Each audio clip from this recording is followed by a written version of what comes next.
Assalamualaikum warahmatullahi wabarakatuh. Alhamdulillah wassalatu wassalamu ala asrofil anbiya'i wa mursalin wa ala alihi wa sahbihi ajma'in. Amma ba'du. Selamat siang dan salam sejahtera bagi kita semua. Yang terhormati pengurus pulangkampung.com dan seluruh peserta yang hadir yang kami banggakan. Suatu kita bersyukur di tengah kesibukan silaturahmi dengan keluarga masih menyediakan waktu untuk kumpul di sini bersilaturahmi dengan teman-teman lainnya. Dan ini semuanya tentu terjadi karena kehendak Allah dan kita patut bersyukuri. Apalagi saya lihat alhamdulillah sehat-sehat semua dan berceria semua wajahnya. Itu juga suatu anugerah dari Allah yang patut kita syukuri. Saudara sekalian dan bapak yang hadir yang kami banggakan, kami pertama memberikan apresiasi lebih dahulu hadirnya suatu komunitas dari orang rantau yang peduli dengan kampung halamannya, sehingga terbentuklah satu komunitas yang dinamakan dengan pulangkampung.com. Kabarnya tadi pertemuan ini dari media sosial yang kemudian saling connect dan berinteraksi, berkomunikasi, dan lambat laun tahu bahwa yang berkomunikasi adalah sama-sama dari Sumatera Barat asalnya. Kemudian membentuk komunitas pulangkampung.com ini. Tentu hal ini memberikan suatu kebanggaan bagi kita bahwa orang Minang itu tidak lupa dengan kampung halamannya. Jadi ibarat bangau terbang jauh tinggi tetap kembali ke terbangnya, atau gambaran kita kemanapun merantau tetap kampung masih menjadi rujukan kita untuk kembali, untuk pulang dan sebagainya.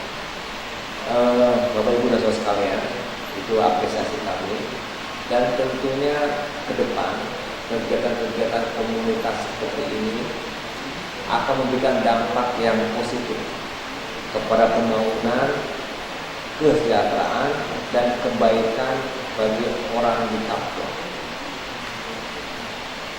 Kalau dilihat dari kelas ekonomi, kelas status, dan juga beberapa level kemasyarakatan yang ada di etnik Minang, maka saya boleh menyimpulkan orang rantau ini agak lebih tinggi dibandingkan orang yang ada di kampung halaman.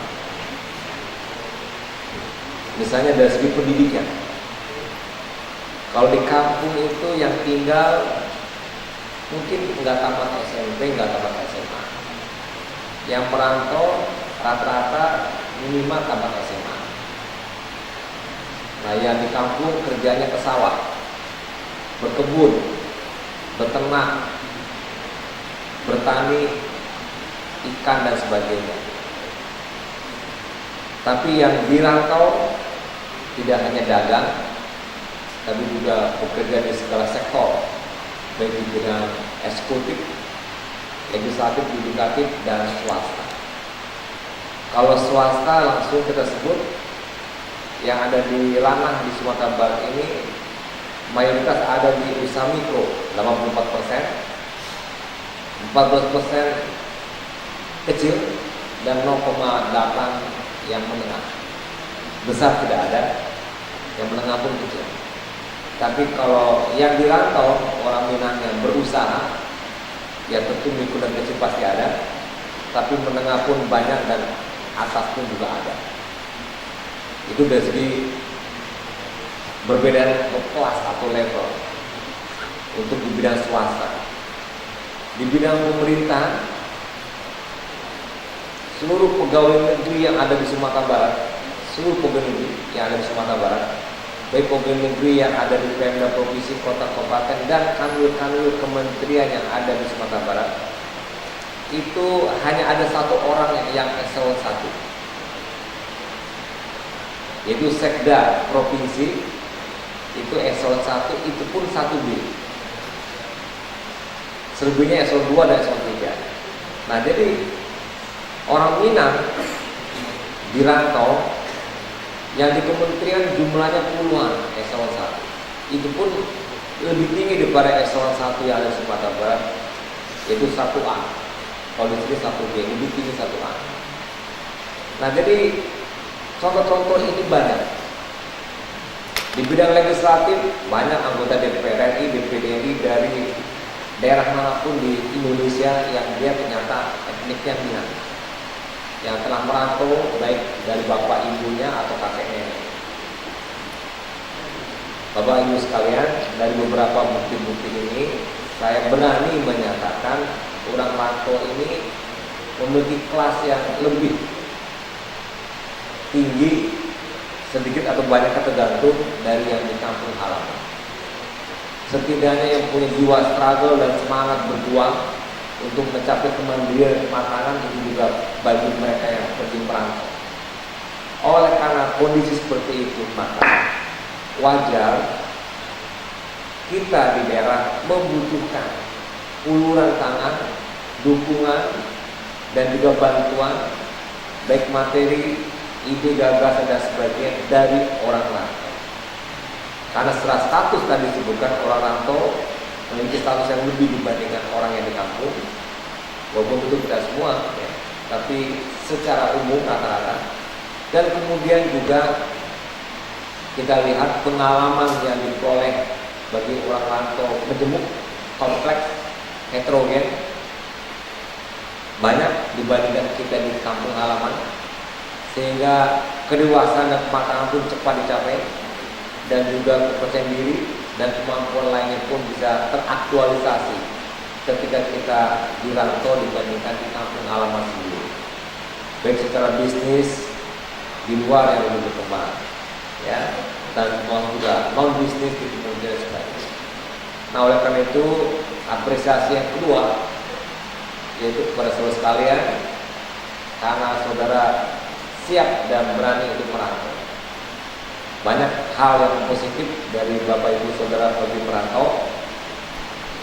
Apa positif? Yang pertama, dengan pergi merantau mendapatkan sesuatu di rantau, dan biasanya kita di daerah dapat kecipratan kebahagiaan. Apakah zakatnya, infak sodakonya, dan dukun-dukun lainnya kepada kampung halaman. Itu yang jelas. Yang kedua, positifnya juga aktualisasi potensi lebih berkembang di luar dibandingkan di Sumatera Barat. Tadi contoh, peluang untuk eselon 1, eselon 2 banyak di Jakarta, peluang untuk bisnis pun lebih banyak juga di Jakarta.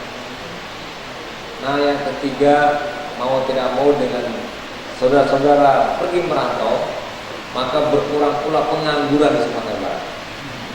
Kan berkurang kan? Coba kalau di sini nganggur, nganggurnya bukan karena nggak ada apa, karena kita nggak bisa kerja, karena kita ini kepinteran, kemampuan kita lebih tinggi. Di sini nggak ada tempat kerja yang lebih tinggi. Tamatan perguruan tinggi negeri yang favorit di Jawa misalnya, jarang dia mau datang ke daerah. Pegawai saya saja 8.000 orang, mungkin dari 8.000 ini yang tamatan UI nggak lebih dari S1-nya ya. Kalau S2 tentu ada beberapa, itu nggak lebih dari 5 orang. ITB apalagi sama, ya UGM juga tidak banyak, mungkin nggak sampai 5 orang dari 8.000. Kota kabupaten lebih nggak ketemu lagi, ya tidak ketemu lagi, karena memang peluang di sini kecil. Nah, ini juga sebagai satu contoh, kalau ada orang rantau mau pulang kampung ya bagus, karena ternyata juga tidak mudah mengajak orang rantau ke kampung kecuali kalau udah pensiun. Nah, udah pensiun baru pulang nih. Tapi ketika lagi kuat-kuatnya, tegar-tegarnya, hebat-hebatnya, disuruh pulang nggak mau. Kita sadari karena di kampung pun tidak banyak yang bisa dia perbuat, tapi dua dia bisa. Nah, dia pengangguran berkurang. Kemudian juga saingan kepada teman-teman kita juga berkurang. Nah, bersaingnya dengan orang lain yang ada di Jawa. Ya, ini dampak-dampak kecil, tapi memang ada juga pengaruhnya. Merantau ini mengurangi pengangguran di sini dan sekaligus juga memberikan ruang untuk berkembang di luar dari Sumatera Barat. Nah, Bapak Ibu yang saya hormati, dengan kondisi demikian maka kita Sumatera Barat sangat membutuhkan dukungan dari orang rantau dalam segala hal. Silakan pergi ke daerah-daerah, ke kampung-kampung, kabupaten-kabupaten, ke negara-negara. Itu banyak sekali pembangunan di negara tersebut karena dukungan dari orang rantau. Membangun masjid itu banyak dukungan dari orang rantau yang sukses dan membangun masjid. Rumah gadang itu keluarganya berantau yang membangun rumah gadang bagus. Sehingga di daerah-daerah itu rumahnya bagus-bagus, tapi kosong, nggak ada ini. Termasuk rumah gadang juga bagus-bagus, sangat didanai oleh orang rantau. Kenapa nggak didanai oleh orang kampungnya? Orang kampung gimana? Hidup aja susah. Dia pun ke sawah pun sepertiga hektar, panen pun berapa nggak cukup untuk membiayai hidup dia. Nah, ini orang rantau. Gedung serbaguna, balai adat, orang rantau juga bantu. Ya kan, kemudian infrastruktur untuk jalan apa segala macam patungan orang rantau juga. Ya, fasilitas umum, air minum, irigasi sungai itu juga dari rantau, termasuk jalan. Kemudian pendidikan juga banyak dari orang rantau, sehingga saya bisa menyimpulkan suksesnya sebuah negara di Sumatera Barat sejauh mana suksesnya orang rantau membantu negara. Negara-negara yang sukses kalau kita perhatikan ternyata orang rantaunya mendukung, membackup all out.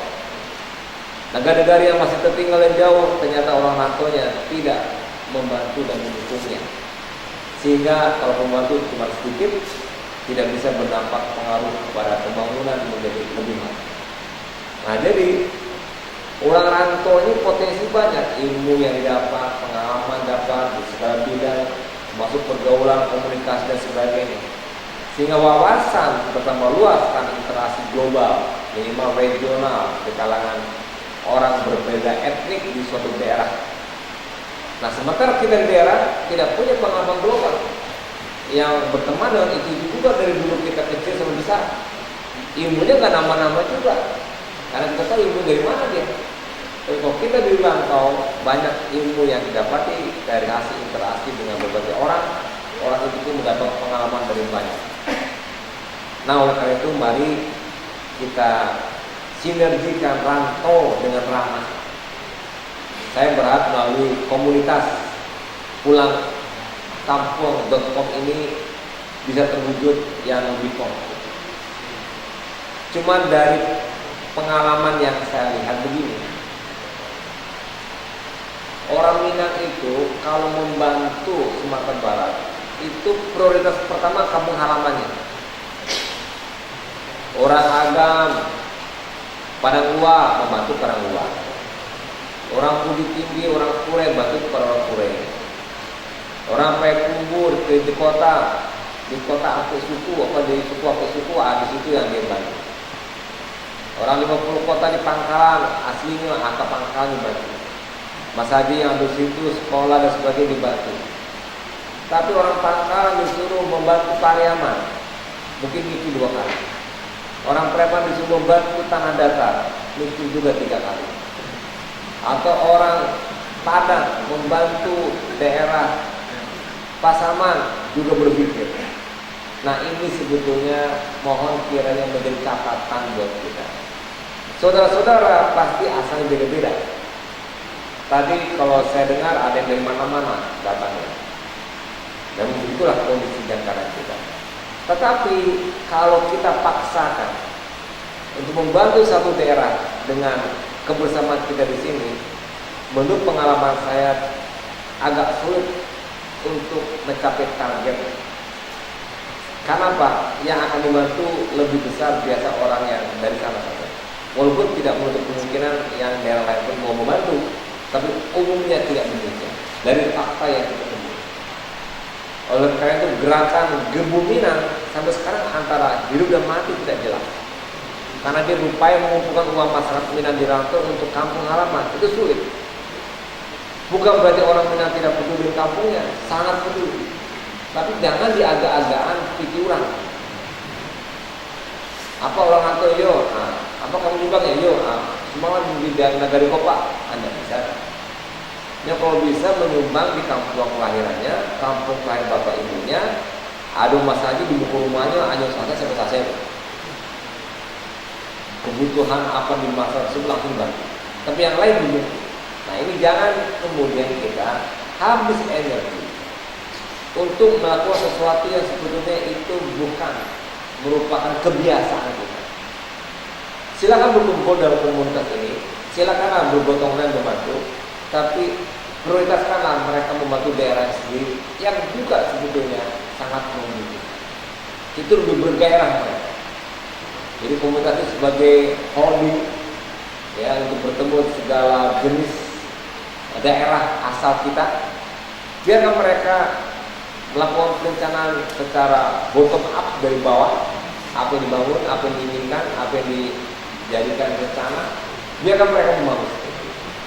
Kita komunitas pulang kampung ini memfasilitasi, tapi tidak bisa memaksa. Bersama kami kalau di pasar malah dua, dia malah malas. Uang orang kalau dipaksa-paksa, uang orang kalau diarah. Biarkan mereka mengarahkan sendiri. Tapi kita arahkan pada yang positif dengan data yang kita peroleh. Kita kumpulkan orang-orang daerah situ untuk kemudian memfokuskan bantuan ke sana. Sekolahnya, pesantren, masjid, jalan, uang serbaguna, bantuan modal kepada anak-anak dan lain sebagainya. Itu lebih efektif, lebih efisien, lebih tepat dan mengena dibandingkan kalau kita paksakan untuk ngumpul sekian dan diarahkan pula untuk kepada seorang sekian dan jumlahnya dan daerahnya. Itu sulit. Tapi Bapak Ibu dengan memberikan peluang data informasi dan mereka langsung yang melakukan distribusi keuangannya kepada masyarakat baik berupa infak, zakat, sedekah dan bantuan lainnya, itu nampaknya lebih efektif, lebih mengena dan tepat dibandingkan kalau kita yang mengarahkan, baik pemerintah mengarahkan atau juga komunitas ini yang mengarahkan. Pernah kejadian gempa tahun 2009, beberapa daerah kota-kota yang kena. Perantau suatu daerah A, saya bilang Pak, bagaimana Pak kalau daerah B, daerah A udah banyak, oh nggak mau.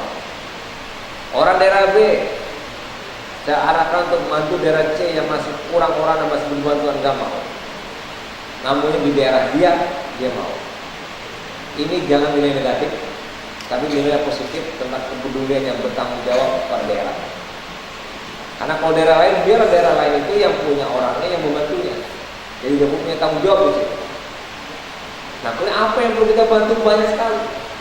Tidak hanya materi, ide-ide, gagasan-gagasan, program-program.